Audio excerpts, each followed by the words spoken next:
We want freedom. We want power to determine the destiny of our Black and oppressed communities. We want full employment for all our people. We want an end to the robbery by our capitalists of our Black and oppressed communities. We want decent housing, fit for the shelter of human beings. We want a decent education for our people that exposes the true nature of this decadent American society. We want education that teaches us our true history and our role in the present day society. We want completely free health care for all Blacks and oppressed people. We want immediate end to police brutality and the murder of Black people, other people of color, and all oppressed people in the United States. We want an immediate end to all wars of aggression. We want land, bread, housing, education, clothing, justice, peace, and people's community control of modern technology.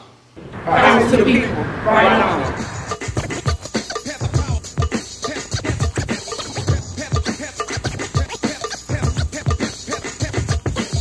As it seems, the American dream ain't nothing but another calculated scheme to get us locked up, shut up and back and chained, to deny us of the future, rob our name, kept my history a mystery, but now I see the American dream wasn't meant for me, cause Lady Liberty's a hypocrite, she lied to me, promised freedom, education, equality. The 10-point plan was like our 10 commandments within the Black Panther Party.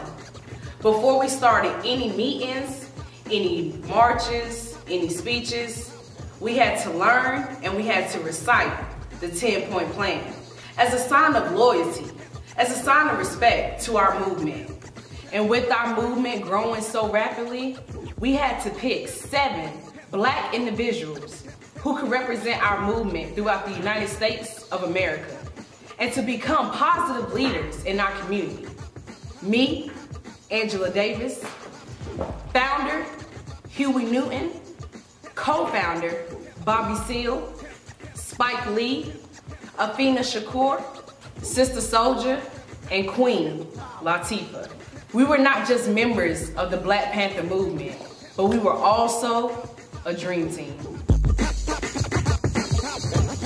Me and Huey was both from Oakland, California, but we didn't really meet up until we got to Merritt College.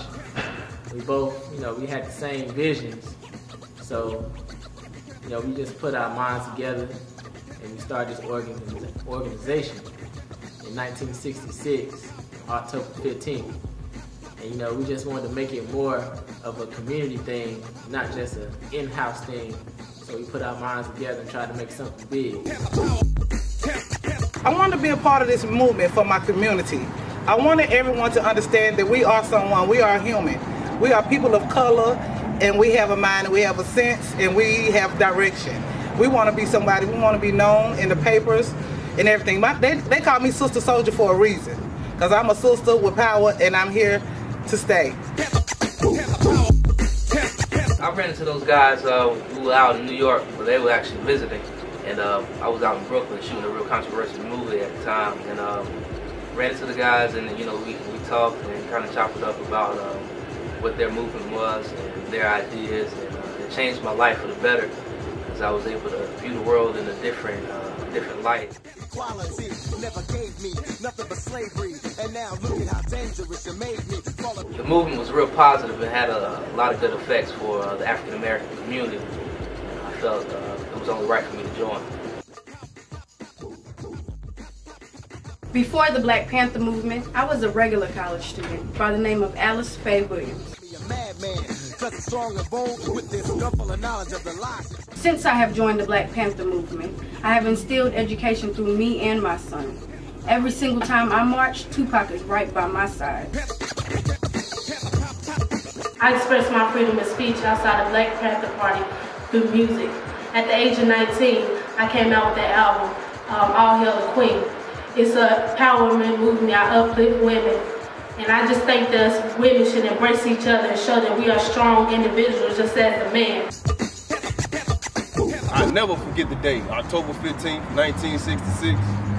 It's the first day that we set forth this movement. We had to make sure that the injustice for our sons and our daughters, that it stopped here. That somebody was gonna be out here to stand up for the wrong that was being done to our people. They went from being police to being pigs. You know, a pig is the most dirtiest animal there is on this earth. And for a person to consider themselves a police officer and to treat another human being the way they treated us, they can only be referred to as pigs. Pigs, pathetic, pigs, ignorant, pigs, grimy, pigs, police. They all the same thing. That's how I felt about it. Now one day I decided to go to California because I heard a lot about the police brutality that was going on, and I wanted to speak about it. So there I was giving one of my speeches, and I had two intelligent brothers come up to me by the name of Huey and Bobby. And they told me about this movement that they started, which was called the Black Panther Movement. The way they were doing African Americans had me so disgusted.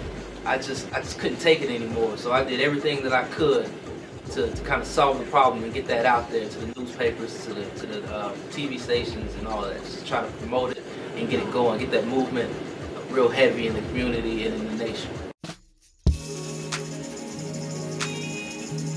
If we don't continue to fight, stand up to these pigs that have tried to set us back from making history for our young women and young men of color, then we will continue to be at the bottom of the list with no respect. It's about dreaming and also believing that all your goals can be achieved no matter what color your skin is. We wasn't just some hoodlums in the streets with guns. We want freedom for all black people. It's up to you. No more backward thinking, time for thinking ahead. The world has changed so very much from what it used to be. There is so much hatred, war and poverty. Oh.